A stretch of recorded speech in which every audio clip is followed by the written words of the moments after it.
Assalamualaikum warahmatullahi wabarakatuh. Apa kabar anak-anak hari ini?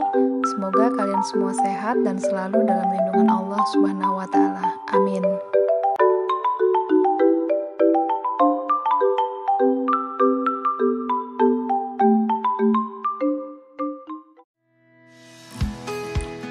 Materi kita kali ini masih melanjutkan bab 1, dinamika perwujudan Pancasila sebagai dasar negara dan pandangan hidup bangsa, bagian C, perwujudan nilai-nilai Pancasila dalam berbagai kehidupan.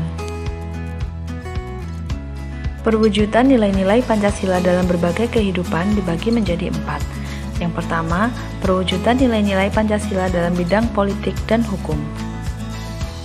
Kedua, perwujudan nilai-nilai Pancasila dalam bidang ekonomi. Ketiga, perwujudan nilai-nilai Pancasila dalam bidang sosial budaya. Dan yang keempat, perwujudan nilai-nilai Pancasila dalam bidang pertahanan dan keamanan. Nilai-nilai Pancasila pada dasarnya adalah sebuah pandangan hidup yang harus diamalkan dalam kehidupan sehari-hari. Apabila tidak diwujudkan, nilai-nilai Pancasila hanyalah nilai-nilai luhur yang tidak ada artinya. Berikut bentuk perwujudan nilai-nilai Pancasila dalam berbagai kehidupan. Yang pertama, perwujudan nilai-nilai Pancasila dalam bidang politik dan hukum. Proses pembangunan politik negara, terutama dalam proses reformasi nilai Pancasila dewasa ini, harus mendasarkan pada moralitas sebagaimana tertuang dalam nilai-nilai sila Pancasila, sehingga praktik-praktik politik yang menghalalkan segala cara seperti memfitnah, memprovokasi, dan menghasut rakyat harus segera diakhiri. Perwujudan Pancasila dalam pengembangan kehidupan politik dan hukum dapat dilakukan dengan cara berikut. Yang pertama, mewujudkan tujuan negara demi peningkatan harkat dan martabat manusia Indonesia. Yang kedua, memposisikan rakyat Indonesia sebagai subjek dalam kehidupan politik, bukan hanya sebagai objek politik penguasa semata. Ketiga, sistem politik negara harus mendasarkan pada tuntutan hak dasar kemanusiaan, sehingga sistem politik negara harus mampu menciptakan sistem yang menjamin perwujudan hak asasi manusia. Yang keempat, para penyelenggara negara dan para politisi senantiasa memegang budi pekerti kemanusiaan serta memegang teguh cita-cita moral rakyat Indonesia. Selanjutnya yang kedua, perwujudan nilai-nilai Pancasila dalam bidang ekonomi.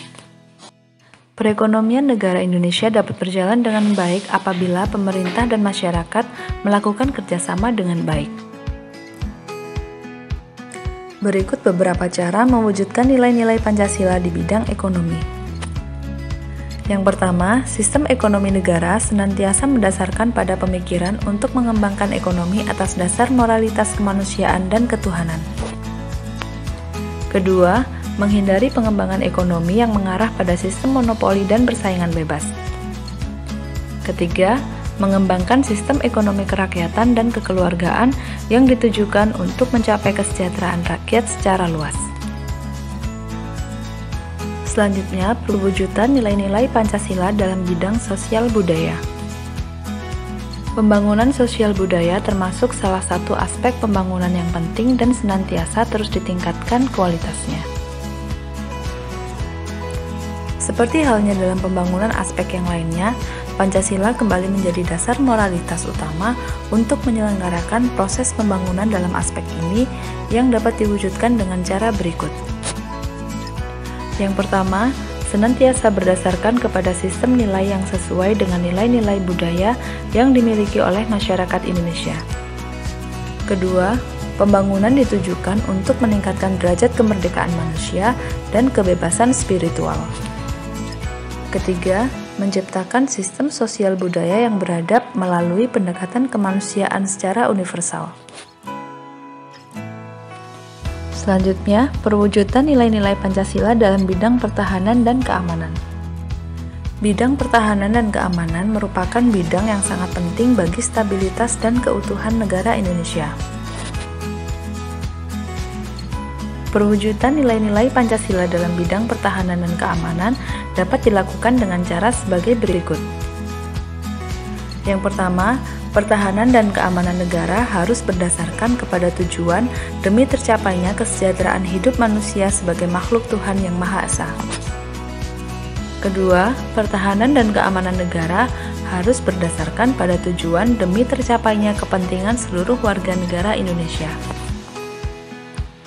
Ketiga, pertahanan dan keamanan harus mampu menjamin hak asasi manusia, persamaan derajat, serta kebebasan kemanusiaan.